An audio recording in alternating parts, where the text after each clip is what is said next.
Cue Dave and Ryan in 3, 2, 1. It's Dave and Ryan's movie review. Hey, Dave and Ryan here with you, hanging out at the friendly confines of Castle Country Radio. We've just got done seeing the latest installment of the Transformers franchise, I guess you could say, Transformers Rise of the Beast. This movie kind of clocks in about 2 hours, right around there. Yep. I thought it played really well. It didn't seem like it was 2 hours at all. It did. There was not very many lull spots in it. As soon as the action started, it just kind of snowballed throughout the whole movie. Most definitely. Let's give you a little background on the movie. It centers around the character.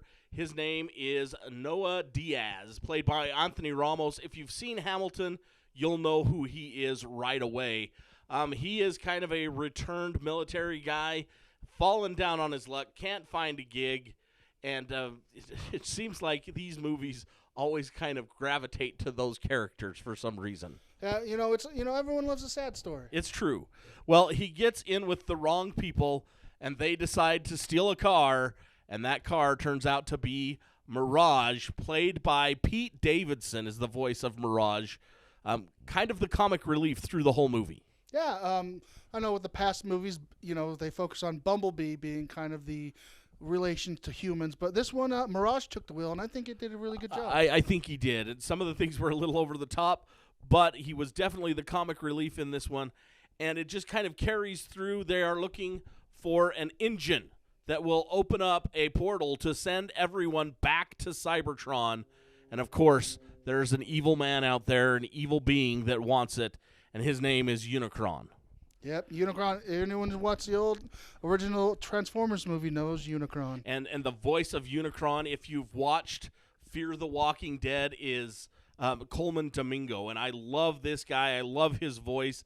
And I wish that he would have had more lines in the movie because he has such a great voice. Of course, Prime is there, voiced by Peter Cullen. This man is unbelievable. He's been with the Transformers franchise from the beginning. And if you're going to have another Prime, you're going to have Optimus Primal in this one. He is a Maximal. You got to have Ron Perlman voice him.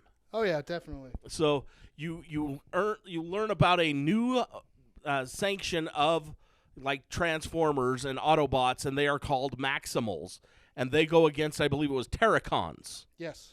And Scourge is the leader of the Terracons. He is voiced by Peter Dinklage. Very interesting on that one. But this is a great story. It goes, of course, around the world, as you have to in a Transformers movie. And that's really, I don't want to get too much into it because there's a lot of things that happen in this movie. Oh, yeah. This movie has a great story arc, and just like the other Transformers, got to go around the globe to save the world. You most definitely do. There is, I wouldn't even call it a mid-credit scene. It was really just a post-movie scene, a couple of them, really. Yeah. There was two of them, so you're going to want to make sure you stay at least until the second one is done. I'm not going to give you any spoilers. No, but we can't. This definitely leaves it up for another movie. It definitely does, and all I'm going to say is that something that maybe true Transformers fans have been waiting for a while may be in the works. I don't think that's giving away a lot. No, I think you got it. That's why you've got to stay for this one. Once again, it's playing at the Price Theater. Get on down there and see it. I'm going to have to give this one 3.5 buckets of popcorn because here's the thing. It follows, in the timeline, Bumblebee was in the 80s. This one's in the 90s. And then the next one really isn't until the early 2000s. So it follows that timeline somewhat. So that's kind of where this one fits into the Transformer franchise. But, 3.5 popcorn buckets for me. It was a lot of fun. But I just think it fell short of some of the other Transformers movies. That's just me, though. See, and I disagree. I'm going to give it 4 popcorn buckets. And I thought the story fit perfectly in the timeline. It doesn't give too many things away. It doesn't take away from the other movies that are there. The last one being the Bumblebee movie.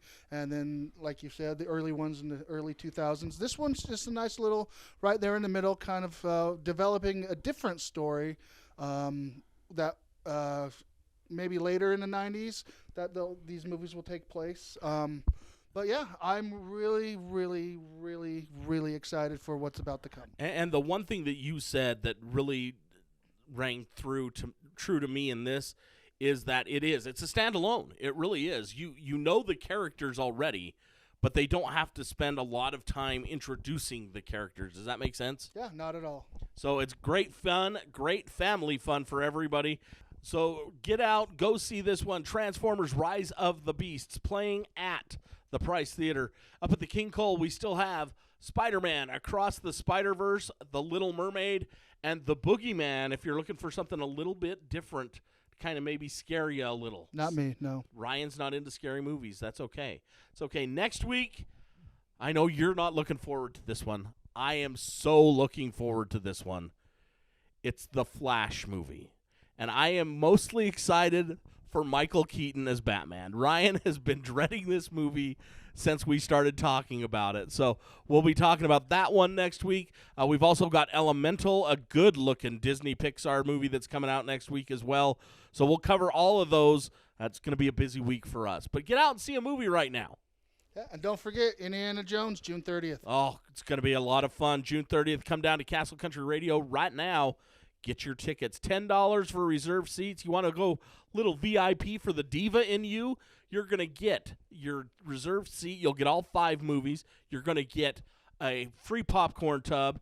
You're going to get a T-shirt and lunch from Rubens. You can't beat that. So come on down to Castle Country Radio. Get your tickets today. That's June 30th. We're starting early at 11 o'clock in the morning, and we're going to stop. We will not stop until we've seen all 5 Indiana Jones movies. And I know there are some people out there, men and women alike, that are really looking forward to spending the afternoon in a dark theater with Harrison Ford. Yep. I am. I really am. So until then, get out, see a movie, have some fun. Yep. And remember, knowing is half the battle. That's correct.